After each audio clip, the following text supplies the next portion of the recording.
Posachedwapa tikupasirani zimene wayankhula Kalindo lero pa 9 October 2024 paja Kalindo mwini wake amati ndi president wa Mosaopa komanso president wa bungwe la Malawi First.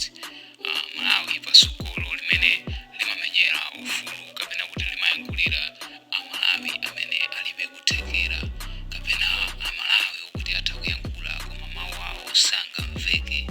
Ndiye Kalindo amayimirira anthu amenewa. Lero Kalindo pa 9 October wayankhula mutere takhani pompo tamvetsera.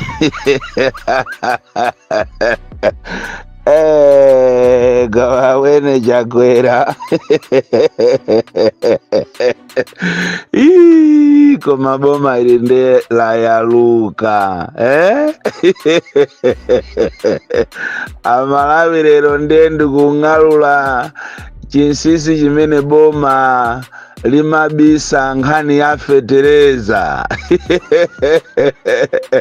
Kodi mukuziwa tatiyeni tipite pakanengo ku smallholder kumene nduna ya za ulimi komanso ya za information inapangisa press conference zana kumene ankaonesa fetereza. Kodi mwamva?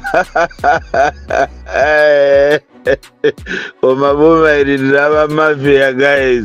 Fetereza ujatu ndi obwereka kuteroko atagwidwa ataba 1.5 trillion yogulira fetereza. Komanso shehe wa ku Dubai atakana kwa ntu agalu atapanga madiru awo kuti afuna abe ndalama taxpayers money atolankhani ozindikira amene asalapo pa Malawi pano atayitulukira ndi kumulembera shehe uja email ndi kumufusa pa phone kumufusa kuti kodi ndi diri ya ujeni mukuiziwa ya fetereza.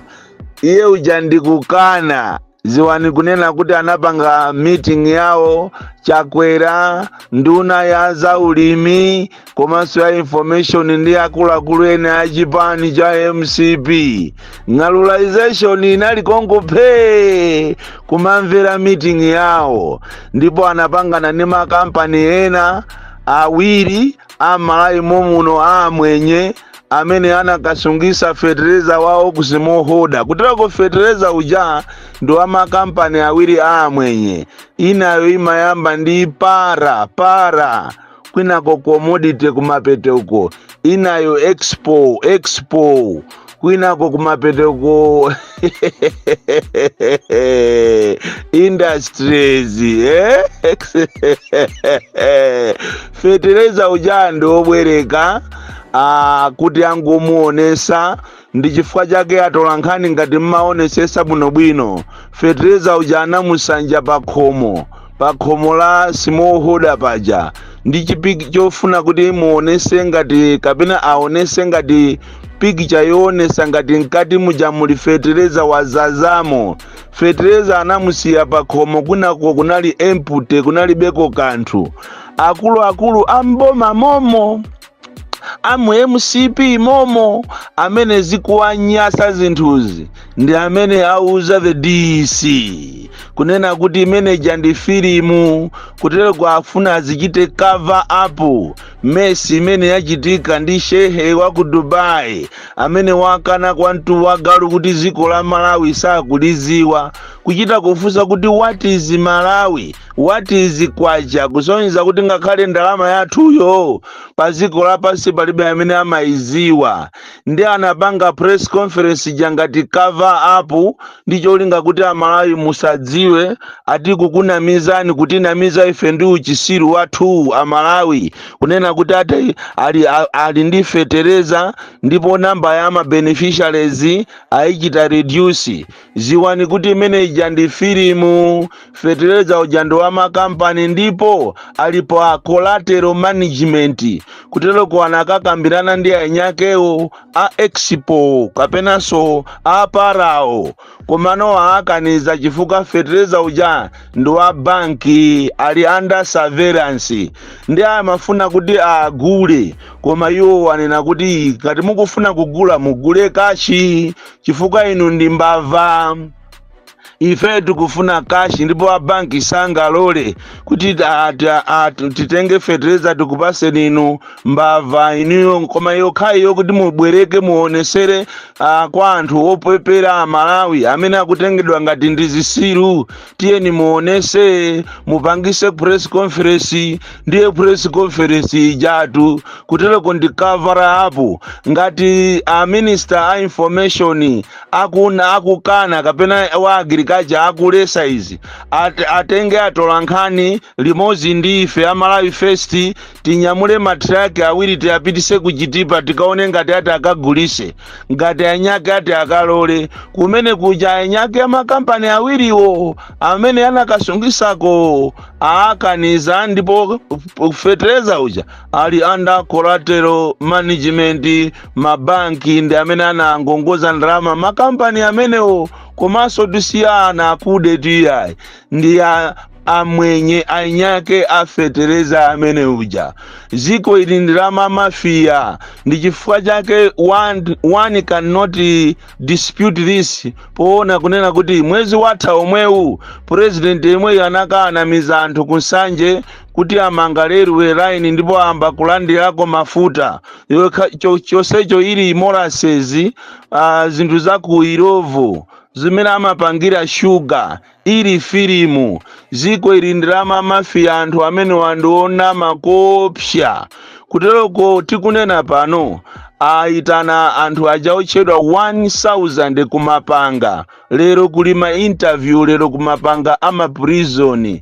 Chikhalire ndicho anthu amene akufuna kutengedwa ndi 89 komanso atengedwa kale okhaokha MCP okhaokha. Ziko la mamafia, ziko lomvesa chisoni limene lili ndi president onama, nduna zache zonama, anthu ache ogwira ntchito ku Capitol Hill ko onama, aliyense mu system mu onama. Ndipo Amalawi musayembekezereko zabwino kutereko fertilizer kulibe. Ngati muti mumpeze fertilizer ndo amakampani amwenye amene uja amakuonesani ndi atolankhani ujayo ndo onama siwawo.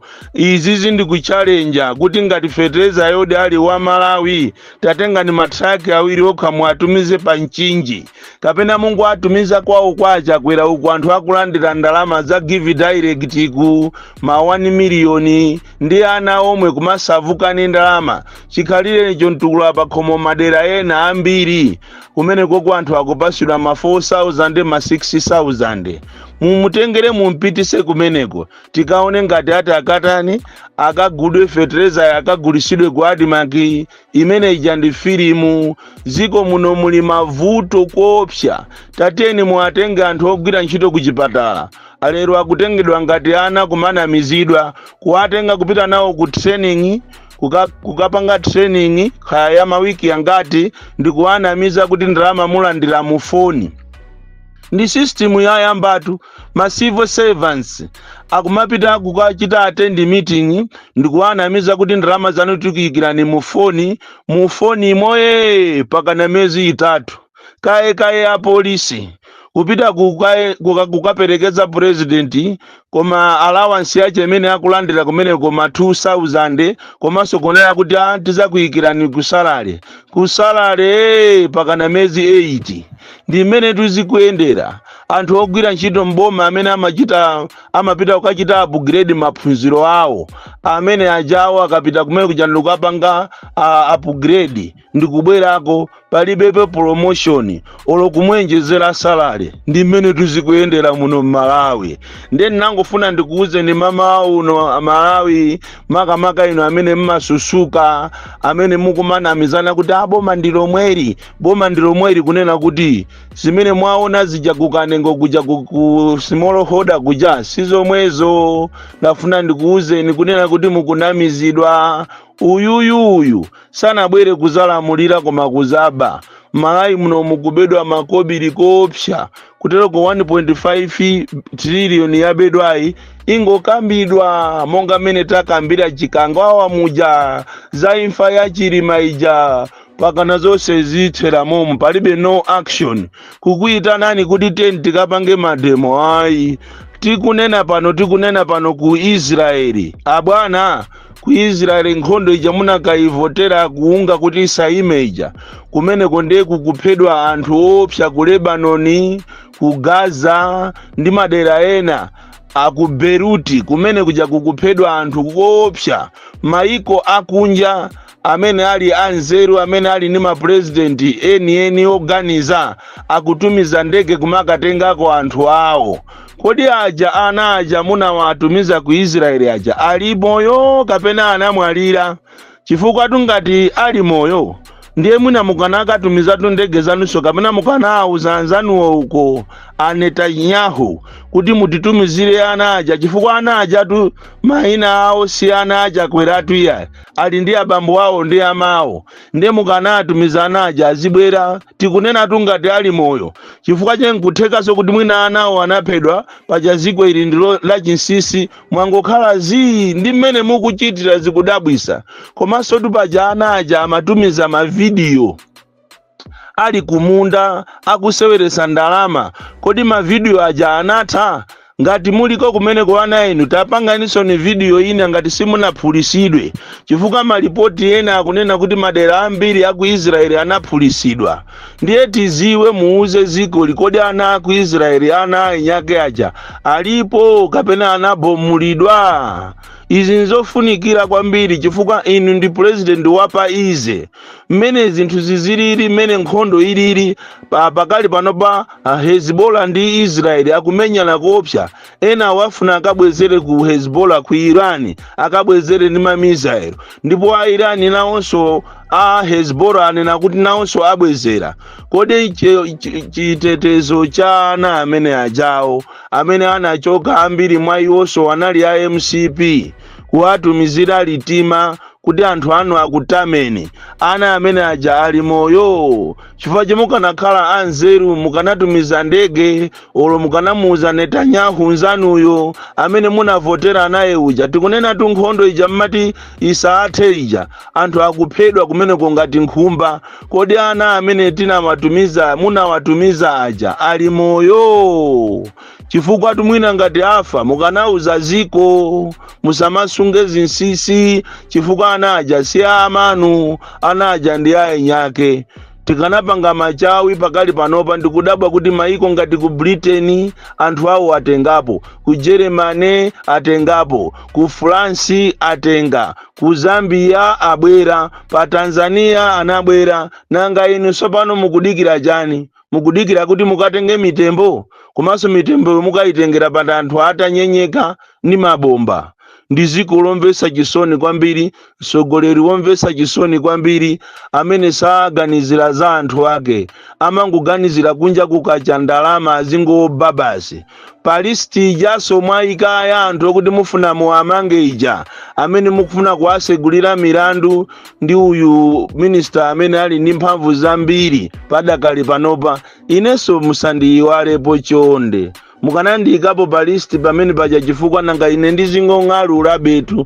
Mwina mukakandisiya ukoko kumaula kukapena kuchichiri ng'alulization mwina ichepa, koma apapa ndiye ndizingoswa kuswa ndipo sindiopa wina aliyense, ndizingonena chilungamo chifukwa chimene ndikunena ndiye chilungamocho muziko langa la democracy, ndipo palibe amene anganinyumwise. Ndipo ine kuyenda nimayenda mopanda mantha, koma zokuti muziatola Malawi ndikumaopseza kuti muamanga imeneyo ndiye sigwira.